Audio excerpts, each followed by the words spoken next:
Good morning, everybody. We are live here from the birdhouse. It is mid-November already, if you can believe it.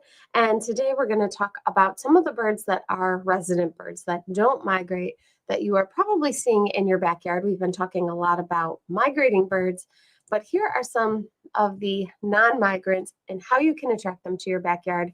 These are some birds that'll be here all fall and all winter. But just to begin, I'm going to start with a migrating bird just so you're on the lookout for them. So this is a common redpoll. I've been talking about common redpolls a bit. This is what they would look like at your Niger feeders. If you've got Niger feeders, or I guess they're not called common redpoll anymore. They're just called redpoll. They're about the size of a chickadee. They've got lots of stripes. They've got almost like a little black mask on the front of their face, and they've got that raspberry dot on the top of their head. People are reporting them coming to feeders, so it's something to definitely be on the lookout for. Make sure that your Niger feeders are clean, stocked with fresh seed, and you might happen upon some redpolls.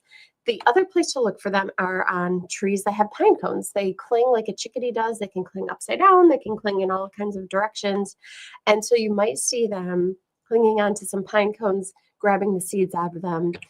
So this might be more of the angle that you happen upon them if you are out hiking and you see some pine trees. But definitely look at your feeders. Keep an eye out at the feeders for the redpolls. But getting to some of our resident birds, or some of these birds that are here all year round, coming to yards all year round, you might start to see an increase in bird of prey activity. Some birds of prey, like this red-tailed hawk, or here's another red-tailed hawk here sitting on a feeder setup. They are another type of resident bird. They're not a songbird, and they're not a common backyard bird, but you might start to see them in your backyard as food gets more scarce, and if they're looking for prey items, especially mammals like squirrels. So if you've got lots of squirrels at your feeders, don't be surprised if you start to see some larger birds of prey like the red-tailed hawk coming to your feeders. They're also known to sometimes come to bird baths, especially if you have heated bird baths in the winter.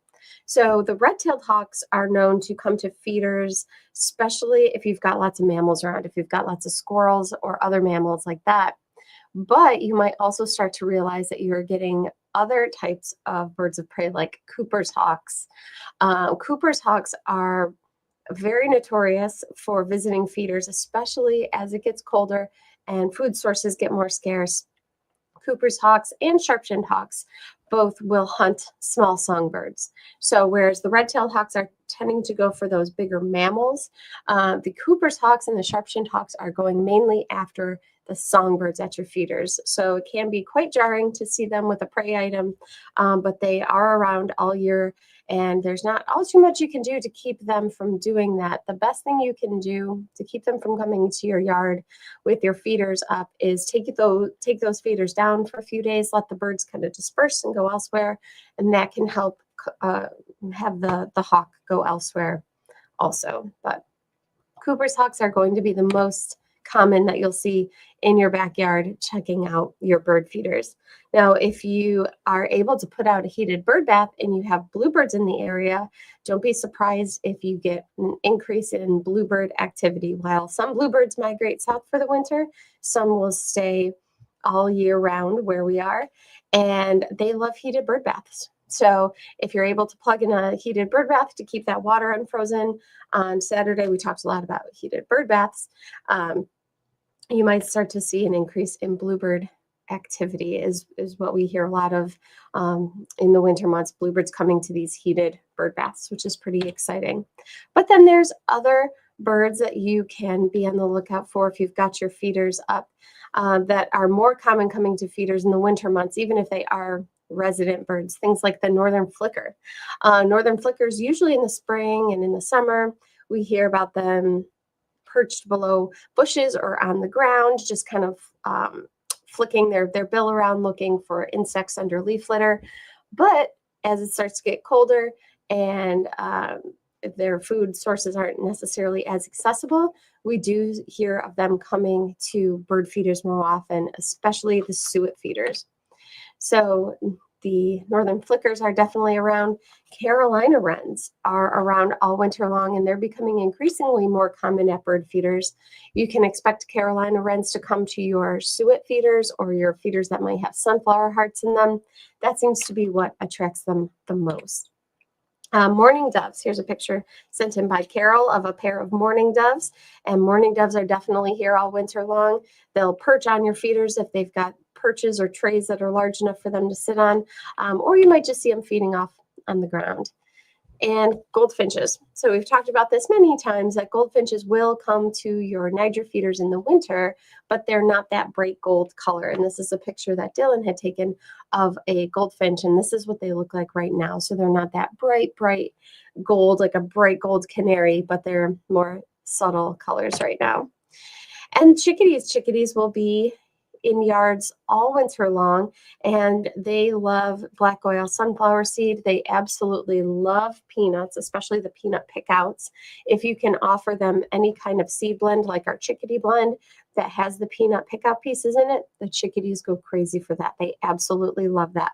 And if you're going to feed the chickadees at Birdsong Trail out at Mendon Ponds, we always will give out samples of our chickadee blend, which has the peanuts in it, which really brings in a lot of birds. So we have those samples for free all the time here at the store.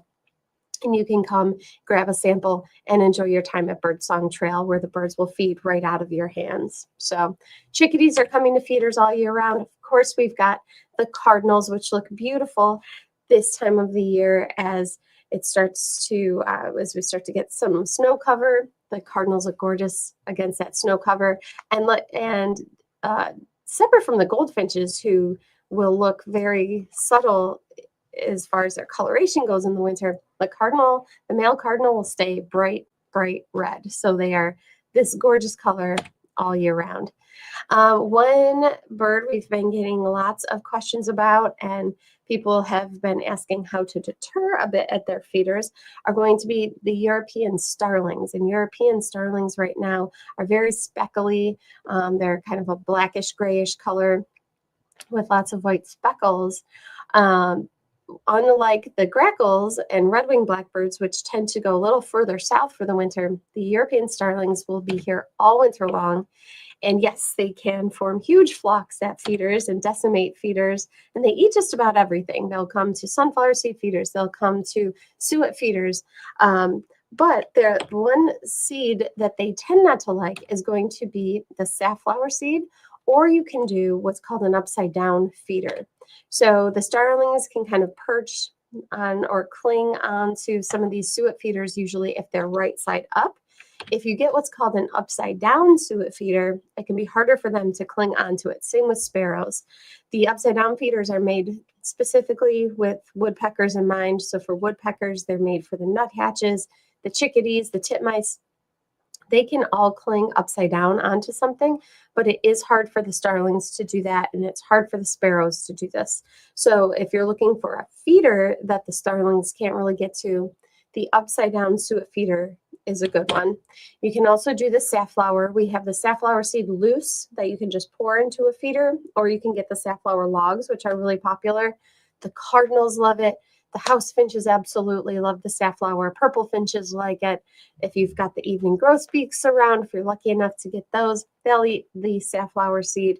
So this is another thing you can put out to keep those starlings at bay. And here's a picture that Lori had sent in of a downy woodpecker and a female cardinal at her safflower log. So some other things that you can get at your suet feeders if you are feeding the suet are those Carolina wrens that I mentioned earlier in the broadcast. They like the suet. They'll also eat the sunflower hearts.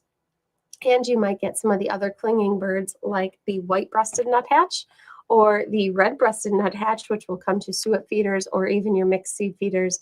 Again, especially if there's sunflower seed in there or sunflower hearts or even the peanut pickouts that the chickadees love. The nuthatches will eat those also. And here's another picture of the northern flicker, which I had shown earlier, that will come to yards more often in the wintertime.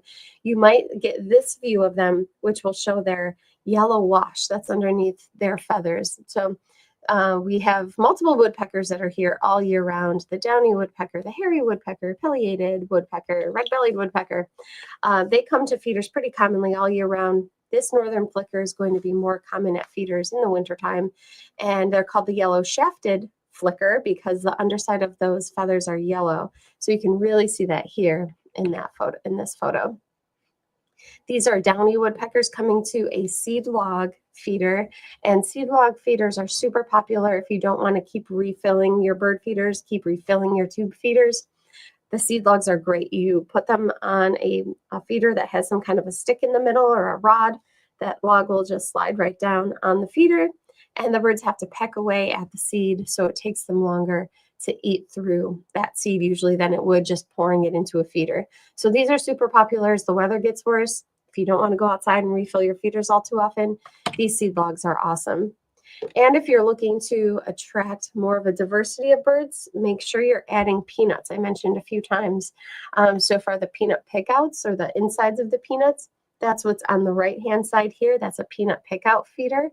And this is great for the clinging birds. You can see there's no perches on it, but things like the downy woodpecker or the tufted titmouse, they don't need perches.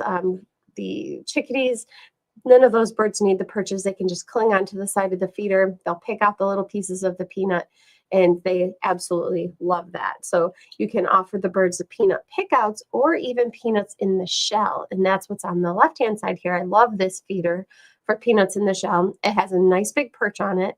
So you can get the large woodpeckers on it, like the red-bellied woodpecker. You can get the large blue jays on it.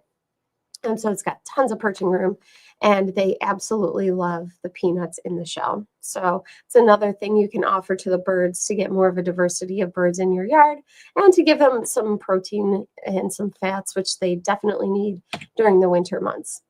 And you definitely can't go wrong with just a straight black oil sunflower seed feeder. If you want to put out just one thing to attract birds, putting out a feeder that can hold the black oil sunflower is perfect. You can't go wrong with that.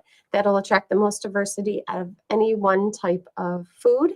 And so you can get lots of different birds coming to the black oil sunflower seed feeders. So, and then finally, if you're looking to get the birds closer to you, if you want to get a more of an up close look at the birds, either for you or maybe for your pets at home, we do have the window feeders that'll suction cup onto your windows.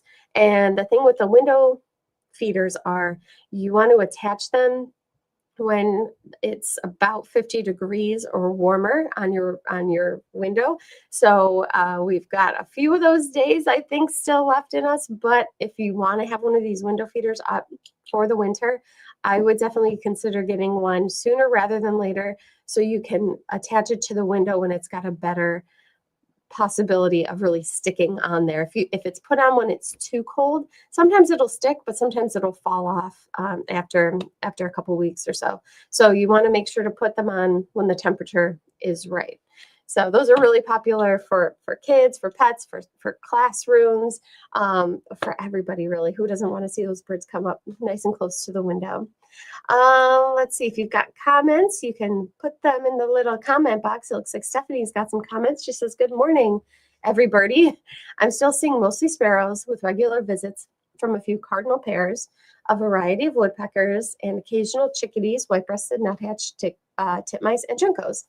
The safflower log is a big hit with my cardinals and chickadees, and the woodpecker blend and flaming hot feast cake take care of the rest. My heated bird bath is just now starting to see some action." Awesome. So it sounds like Stephanie is getting some good action on her safflower log, which I always love to keep a safflower log out because I usually do a flaming hot feast log and then a safflower log, because everything besides the squirrels will eat the flaming hot feast log.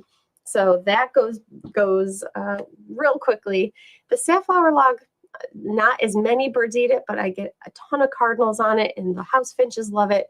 So it tends to last longer. So that's really fun. I love seeing all the cardinals. It's nice to have one thing that I know the cardinals will eat that's not going to get decimated by the sparrows. She says, oh, and of course I have suet feeders for the woodpeckers. I use the nutsy cakes to deter the sparrows. Yes, we have a seed cake called the nutsy cake, and there's just something about it that it's hard. It's very hard. So it's good for the woodpeckers. The woodpeckers can peck at it, no problems. They can get the food from it, but it seems to be a little more difficult for the sparrows to feed from it. So that's a really popular item to keep the sparrows at bay. So that's called the nutsy seed cake. We also have those in seed log form, like this shape also. But it looks like that's everybody's comments and questions for the day. If you are in town, we've got a couple events going on this weekend. On Saturday, we have a book signing with Debbie Bauer, who has written 2 books now about Rochester and things to do around Rochester, which have been very popular.